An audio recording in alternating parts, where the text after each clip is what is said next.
anuunbaa dhurmaaya dadkani malaha dhooraafa inkastoon dhambaal gabay iyo fariin raaxotirinaya inkastoon xaqiiqada u dhigay ama dhawaaqayay inkastoon dharaar iyo habeen dhiiri gelinayay dhan kastoo la eegaba markuu dhaawac kugu yaalla anna waxaan dhambaalada u qoray yaanay dhiig bixine dhugmo male addoomuhu markay been u dhololaane dhibse taa ka weyn baa jiroon kuu dhiraan dhirine dhuni raac dhaliil ceeba iyo ruux dhandhamadoona dhaan beena dhawaaq lagugu hodo tuugo lagu dhaato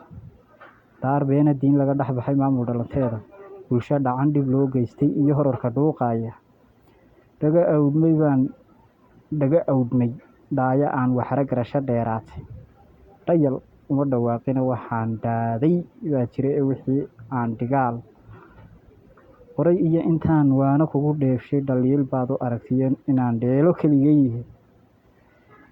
dabindhigan dhammaad lagula rabay dhagar laguu qoolay nin dhaadaan ahaa oo ka digay maalmo dheelmaday waa taabadii dhereersanayd gaalku kaa dhacay dhugmo ma laha aadmigu kolkuu dhuuni raac yahay dhimirkii fayoobaa dadkana ceeb ka dhowrsade xaqiiqadu dhammaad male kolkaan la iska dhaafayne